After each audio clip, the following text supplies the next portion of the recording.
What's cracking, everybody? Welcome back to the channel. New video. And it's 5 o'clock somewhere, so let's take a sip because it's Saturday. That was to be a gentleman. This one's to be belligerent. Laughed at my own joke right there. Anyways, yesterday I uploaded this video. Something went wrong with my computer. I found out what it was. Something was added in the sources on my OBS. It created a background that was somebody else. Hector Bravo, get up out of my video player. But anyways, so today this morning when I did the test, it was me. It was playing a video of mine. Now, I think I got it under control. We're going to find out. So we're going to do this video again. I have to do it all over. But it's going to be the same topic. It comes from people in the comment section. Shout out to Big Chill over there at 16 to Life. If you're not subscribed, go ahead and check out 16 to Life. Great channel. He did 24 years like myself. He did a reaction to a portion of my video, right? Again, it goes back to where people are saying, oh, well, it's unfathomable, however you say that word. They're not saying that, but that's basically what they're saying, right? They can't believe that in a prison like Pelican Bay, as notorious as Pelican Bay is, they can't believe that there was over 100 blacks out there on the yard and that only one of them had a knife. And I'm telling you right now, only one homie from Sultan Chiques got poked with a plastic piece right here. And he just pulled the thing out. Now, before I get into this, remember, this is going to be my theory, but also there's going to be facts and truths along with it. Excuse me. I want to make sure that everyone understands. I think for most of you, you know how I am. I do not glamorize the lifestyle. I do not glamorize criminality. I don't glorify it at all. When I tell a story, I'm respectful to everyone involved, okay? I do not try to make one group sound tougher, crazier, badder than the next. I just tell the story the way it is. I've told you guys before, there's a lot of stories I could tell. And people's feelings would get hurt. And why would their feelings get hurt? I don't know. But they seem to feel like I'm trying to make one group sound tougher or harder than the next. That's never the case. Now, we're going to start with my theory. My theory on why the blacks may not have had a lot of weapons. And then we're going to get into another thing that is a fact. So we're going to start with a theory and then get into fact and truth. In August, I believe it was August 31st of 1999, I had got out of the SHU August 1st. August 31st, 1999, they were still allowing us to go to the chow home. They were still feeding us in the chow home. After this day, we never ate again in the chow home. Now, 3 block B and C section was EOP, Enhanced Outpatient Program. That's for the guys that are crazy ass dudes. But A section was regular mainline. When you went to the chow hall, if you were housed in 3 block A section, when you went to the chow hall, you were going to go to the chow hall with them J cats, with them crazy cats, right? You had to always be on your toes. Well, right before they were going to release my section, the alarm jumped. Boom. You see the cops running from 4 block where we were at into fucking the chow hall. And what had happened was, they called the next row to leave the chow hall. And a white nut J-Cat, a crazy guy, right? For those that don't know what a J-Cat is, he's a crazy dude. He's on medication for mental disorders. He got up, turned around, and he slit the throat of a Crip that was in A section, meaning he's mainline, right? He slit his throat. The black dude the Crip did not know that his throat was slit. All he knew was he was under attack. He got up and he beat the brakes off the dude.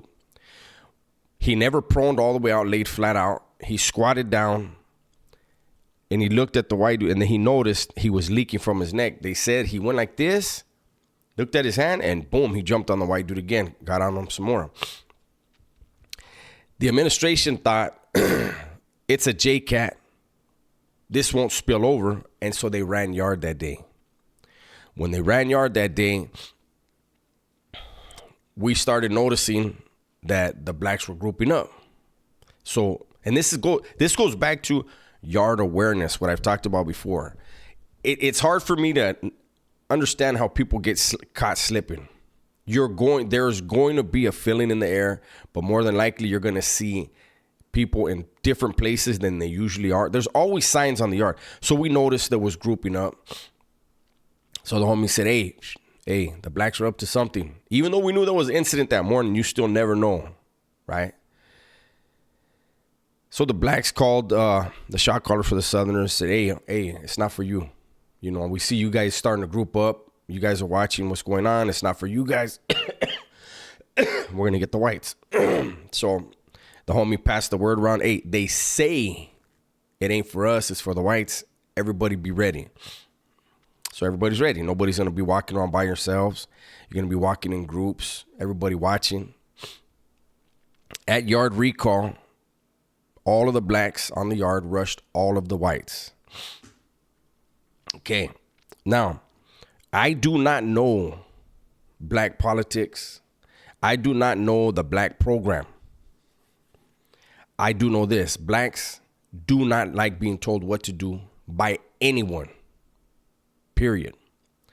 So the blacks had some heavy hitters on the yard. They went on that first wave. The blacks lost a lot of their heavy hitters, right?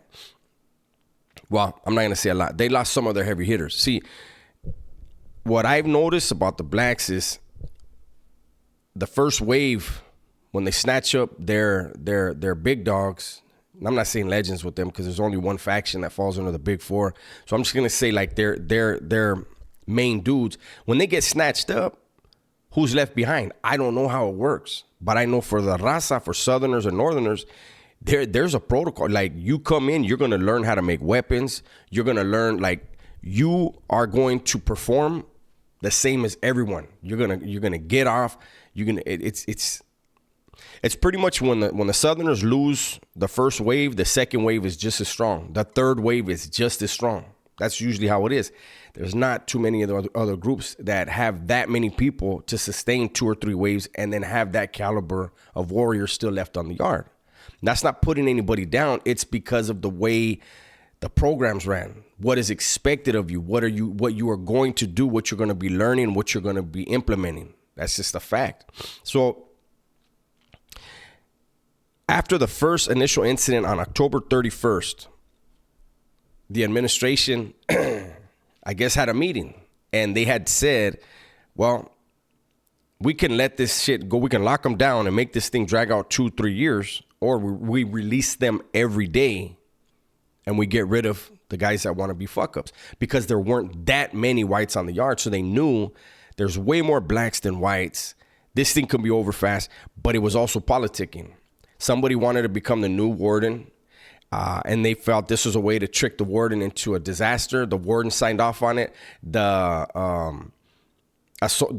warden signed off on it, and the captain, the other two that were pushing for it, didn't show up for the signing. And so there was only 2 signatures, because I remember when it went up on the wall, and everybody tripped. So the way they were releasing yard was this: they'd start in 8 block and 3 block. They'd release cell 101, 201, 102, 202. 103 until the incident would jump, and it jumped every time. And again, I can only keep it real. These white boys were making knives. They were chopping their lockers, their desks. They were coming out with bone crushers. I said it in the video yesterday. I've said it in other videos. My opinion, white boys make the deadliest knives there are in prison.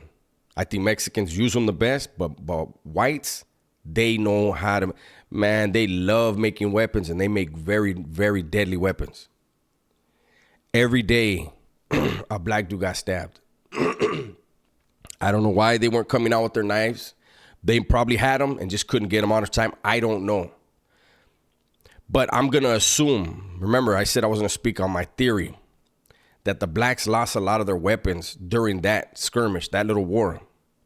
Then remember, almost immediately after the whites and blacks were done, the big riot happened in February of 2000. As far as Southerners, I don't know too many of them, especially in a prison like that. You are supposed to be somebody, when you get out of the shoe up there, you're supposed to be somebody who's seasoned. You're somebody who's tipped up for the most part there. You know what's expected of you. You are a leader. You're going to lead by example, the way you carry yourself, the way you conduct yourself, your professionalism. So in that type of situation, you are not going to get there and say, hey, homie, hey, do you think somebody has an extra strap they can give me? Nah. Either one of your homies that knows you is going to slide you on and be like, here, homie, or you're going to make your own as soon as you get there. I always made my own. I always chopped my locker. I was not going to be left without. So I think that's a big difference. Now, we're going to get into facts. The riot that happened, the day of the riot, I don't know if blacks had weapons on them. Like I said, one homie got poked right here. Nothing major. Didn't even get medical attention for it. And the reality is this, and don't take my word for it. Look at the video. Look at where everyone was right before the riot. You can Google it, Pelican Bay Riot 2000. Look at where the blacks were. Look at where the raza was. As soon as the riot happened, the reality is this, and I don't even like to say it, but it's the reality. Every one of the youngsters on the yard ran. The blacks, they ran. The only blacks that did not run were the OGs, dudes with C numbers, B numbers, D numbers. They stood and they got butchered.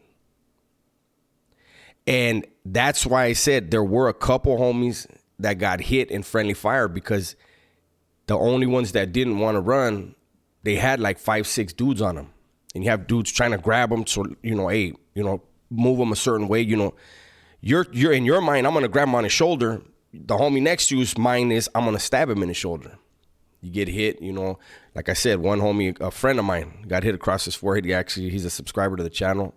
He got hit across the forehead. And I know another homie got hit in the back of the leg because he had a black dude up against a fence. You can actually see that in the riot. On the right-hand side of the basketball court, they have a dude up against the fence. A homie went to stab him in the chest. The other homie stepped over a little bit, and it hit him in the back of the leg. So I know for a fact those two got hit. But we're going to go back to also a video that I put out a long time ago. The OG black dude from San Diego. I did a video about him, and my cell was next to the shower.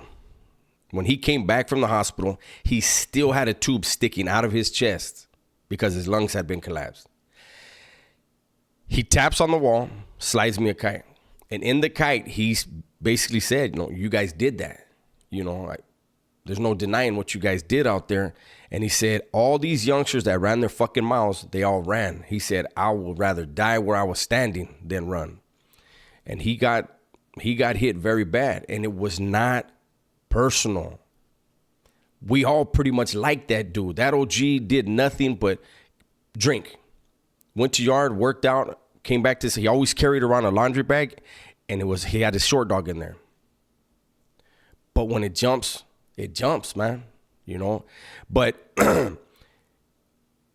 he had said, I'll be damned. He said, these dudes ran, and now they're cheering the fact that a canine killed one of your comrades.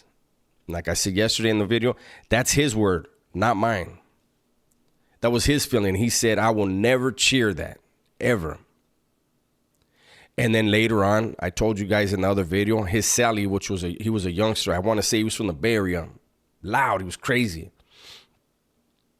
He beat the OG up in the cell. And I'm telling you right now, every one of the homies in the section made it to where he was our number one target in that section for what he did to his celly. We all liked the OG. It was business. It wasn't personal. So there's my theory and then the reality. I don't know who had knives out there. But I know that if you look, don't just take my word. Look at the video.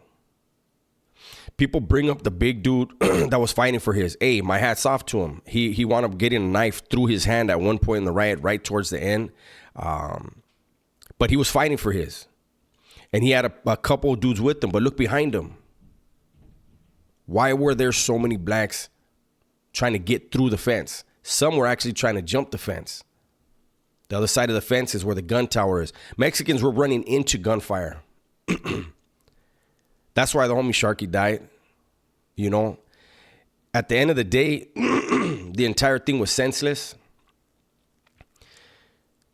Anytime there's a war in prison, I promise you, it's the last resort. It stops money. And more importantly, and I said this yesterday, almost forgot to say it today. Anybody thinking that I'm trying to make one group sound better than the other, what the fuck does that group win? What do they win in winning a battle or winning a war in prison? How many of them catch another life sentence? How many of them have to sit in the shoe for another 2 years, 3 years, 4 years, maybe get validated and slammed down back then? Didn't get to see their loved ones. Didn't get to make a fucking phone call. I've told you guys before, prison is not living, it's existing. You're a fucking ghost. You know what I mean? Like, you're an apparition in some people's minds, but you know how it is. Out of sight, out of mind. So those of you that think when I tell these stories I'm glorifying, then, you know, you're always going to have a negative mindset when it comes to me. You're missing the bigger picture. I do these videos to give you a glimpse at how ugly it is. To remind you that you do not want to be there. No matter how hardcore you think you are out here, you ain't shit in there. And if you choose to be that hardcore dude in there, believe me, they got a place for you. And you're going to make enemies along the way that are just as tough, if not tougher. So that's my video for the day.